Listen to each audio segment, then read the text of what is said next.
Hey everyone, and welcome to the channel. My name is Ash, and I'm here with a review of Boti Byteland Overclocked for PC. Now, this was released on the 15th of September 2023, developed by Purple Ray Studio and published by Untitled Chapter.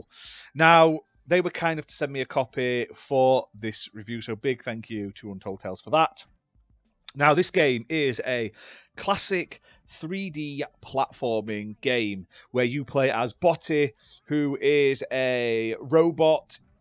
You're basically inside of a giant computer in Byteland, and it's up to you as Boti and his little companions 0 and 1 to basically clean up the world by getting rid of bugs, viruses, and glitches.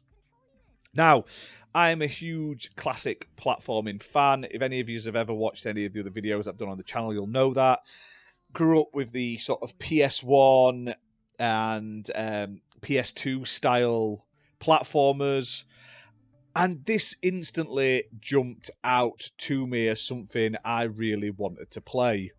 Now, straight up, this game has massive resemblances, to me anyway, to Astrobot on PlayStation. So if you've ever looked at that game and gone, I wish there was something like that, but I don't play on PlayStation, this really does scratch a very similar itch in terms of how it plays and how it looks, mainly because you're playing as a little robot inside like a computer, and it has a variety of different environments and levels that are bright and colourful and unique. So you've got like exterior ones and interior ones and stuff like that. It does very much have a very similar feeling to Astrobot, which isn't a bad thing at all.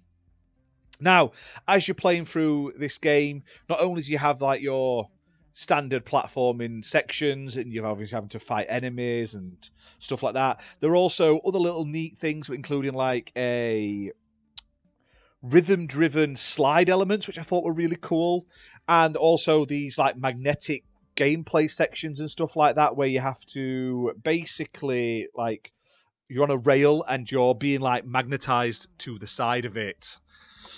Now, the game itself isn't exceptionally long. Now, you can get through the entire game in about 4 to maybe 4.5 hours, with about a 6 to 7 hour runtime if you're going for that full completion, finding all the secrets, basically getting all the achievements.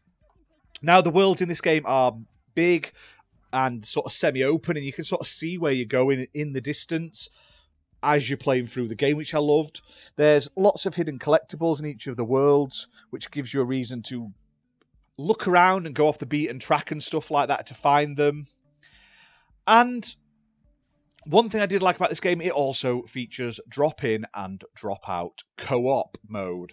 So you can play this solo, a friend can pick up a pad, and then they can jump straight in and play it with you, which I think is great. And then if they want to jump out, no worries, you just keep playing. And that co-op mode is online and split screen or over LAN as well. Now, the game supports controllers on Steam as well as Steam achievements. I played this on a controller on my PC and it played great in terms of how the controller works.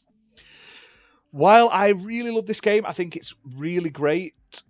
Unfortunately, during my time with it, it was riddled with bugs. Like, it didn't completely ruin the game or break the game. I have seen a few people say there's a lot of issues with it and they've had to like restart levels and stuff. I didn't have that, but like on the first level, there was a section where you had to jump over a like storage crates to get to the next area. And when you landed on top of them, you just fell through it, even though you had to walk along them. And I had to do it about 10, 15 times just to find like a little bit where it would actually let me stand. So that's not the only section of the game that does have glitches. I did find a few while I was playing. I'm assuming these will get patched out post-launch, but it is worth noticing, like letting people know that these sort of issues are there and can affect your gameplay. But if you want in a fun 3D platformer that's not going to outstay its welcome too long, it's got gorgeous graphics, a great soundtrack. It's got great narrative dialogue and everything like that. It's quite funny and like full of humor, which is cool.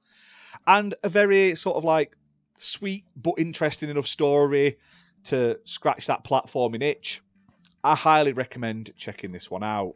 Now, it's priced at £16.75 normally on Steam. It's currently on its introductory 20% offer at £13.40. So for that price, it's an absolute steal.